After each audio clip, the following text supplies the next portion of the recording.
for such a time as this. Imagine a young woman in a world that values power, appearance, and control. She doesn't have a platform. She doesn't have a wealthy family. She doesn't even have parents. All she has is her faith, her courage, and her moment. This is the story of Esther, a woman chosen by God to save a nation. The banished queen, King Xerxes, ruler of the mighty Persian Empire, throws a party that lasts 180 days. Lavish, excessive, the kind of event celebrities post about. On the final day, with wine flowing and pride high, the king demands that Queen Vashti come and show off her beauty before his drunken guests. She refuses. It was bold, it was dangerous, and it cost her the crown. Her refusal sparked outrage in the royal court. Advisors told the king, "If women hear of this, all wives will disrespect their husbands." So with a single decree, Vashti was removed, and a search began for a new queen. Esther enters the scene. Enter Esther, also known as Hadassah, a Jewish girl living in exile, raised by her older cousin Mordecai after her parents died.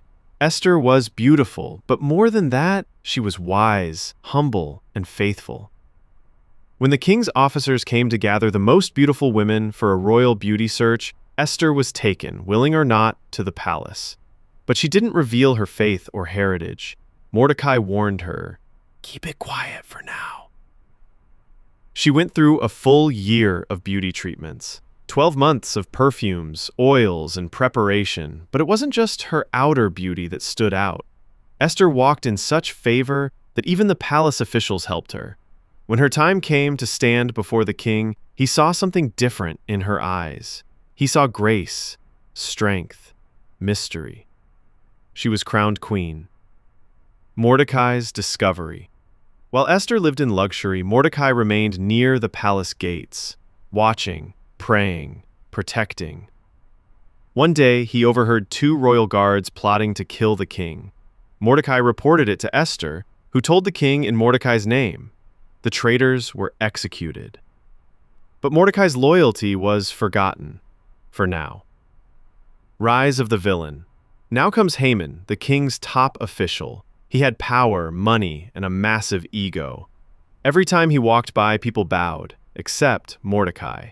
Haman noticed, and he hated it. But instead of targeting one man, he targeted an entire race.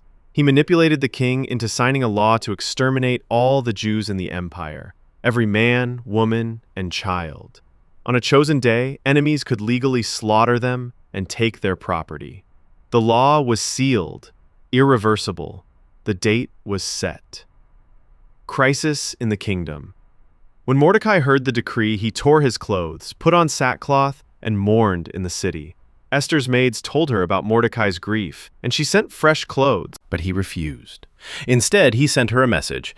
"Do not think you will escape because you live in the palace. If you remain silent now, deliverance will come from somewhere else, but you and your family will perish. Who knows, maybe you were made queen for such a time as this."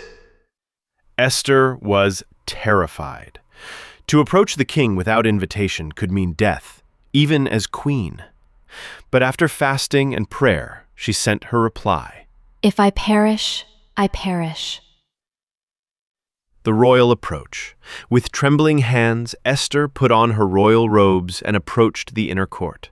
The guards stood alert. This moment was life or death. The king saw her, a pause. Then, he extended his golden scepter. Esther was safe. She had found favor again. But she didn't ask right away. She invited the king and Haman to a banquet, then another one. At the second banquet, the trap was set. The great reveal. Wine flowed, Haman's pride swelled, and then Esther spoke. "If I found favor in your sight, O king, spare my life and the lives of my people. We are marked for destruction." The king's eyes widened. "Who would dare do such a thing?" She turned. "The adversary is this wicked Haman." Haman's face turned pale. The king stormed out in rage. Haman fell on Esther's couch, begging for mercy. When the king returned, seeing Haman in a compromising position, he snapped. Cover his face. Haman was executed on the very gallows he built for Mordecai. A nation saved.